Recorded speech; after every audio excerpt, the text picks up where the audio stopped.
Sur le stand de Rhône-Alpes Gourmand, dans ce CIRA 2015, je suis avec Thierry Moll. Bonjour. Bonjour. Vous êtes le président du syndicat Crème et Beurre de Bresse, donc qui regroupe des producteurs et des transformateurs de crème et beurre de Bresse. Quel est l'objectif qui a motivé la création de ce syndicat? C'est un syndicat qui a commencé son activité en 1999. À l'époque, la problématique était assez simple, c'est qu'on était sur des marchés qui étaient plutôt basiques, puisqu'on peut considérer que le beurre et la crème, c'est pas forcément des marchés très évolués.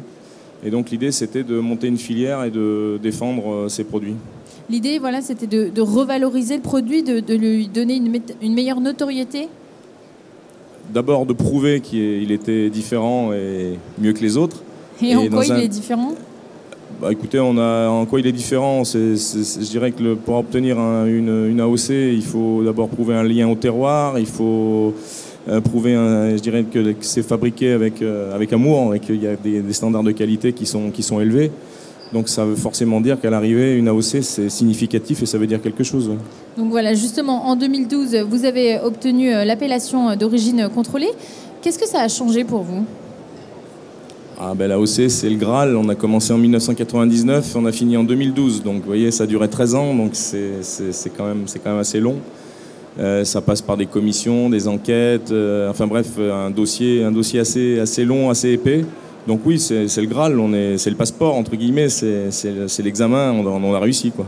Mais ça vous a permis quoi, de prouver le produit, de découvrir de nouveaux clients, de pouvoir vous exporter? Pourquoi c'est si important pour la filière de l'avoir? Parce que c'est un passeport et que ça permet d'arriver en disant voilà, le travail a déjà été fait, on a une reconnaissance, un savoir-faire. Donc on a déjà moins de travail à faire pour démontrer que ce produit est le meilleur, entre guillemets, quoi. Donc cette AOC concerne la crème épaisse, la crème semi-épaisse et le beurre. Oui. Ensuite, à l'issue de cette AOC en 2012, vous avez obtenu ce qui est un peu la suite, l'AOP en 2014, appellation d'origine protégée. Également, à quoi ça vous a permis d'accéder? À quoi ça vous sert? Alors l'AOP, c'est la droite lignée européenne de l'AOC qui est franco-française. Mais une AOC qui ne passe pas AOP peut être mise en question. Donc il fallait absolument qu'on passe ce dernier petit cap. C'est une manière de protéger le produit dans l'Union européenne, c'est ça? Ah là oui, aujourd'hui, oui, c'est complètement protégé. Ces labels de qualité, c'est bien sûr un gage de fabrication du produit que vous fabriquez dans le respect des savoir-faire et des territoires, c'est ça? Expliquez-nous. Ça part de la production du lait, où on est quand même dans une région, la Bresse, qui est très caractéristique, puisqu'il y a beaucoup de pâturage, beaucoup de bocage, donc tout ça donne aussi une nourriture particulière.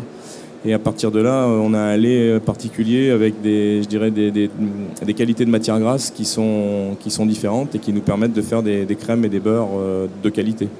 Aujourd'hui, ces produits, à quels enjeux ils sont confrontés ?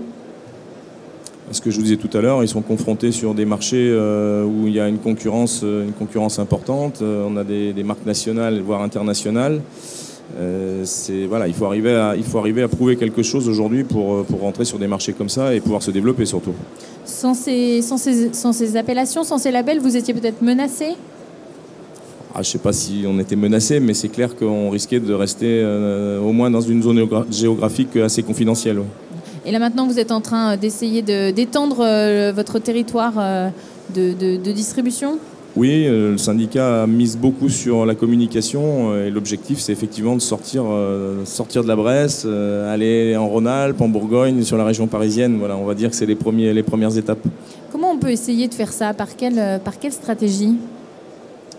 Ce que je vous disais tout à l'heure, c'est qu'à partir du moment où on a ce passeport, maintenant c'est chaque entreprise de transformation qui va mettre, je dirais, les forces commerciales qu'il faut pour quand même aller au-devant du client. On ne nous appelle encore pas pour nous dire tiens, j'en veux, mais au moins déjà ça nous permet quand même beaucoup plus facilement de pouvoir prendre des rendez-vous et d'aller voir des clients. D'accord. Merci beaucoup Thierry Moll, président du syndicat Crème et Beurre de Bresse, et bon salon 2015. De rien, c'est moi qui vous remercie.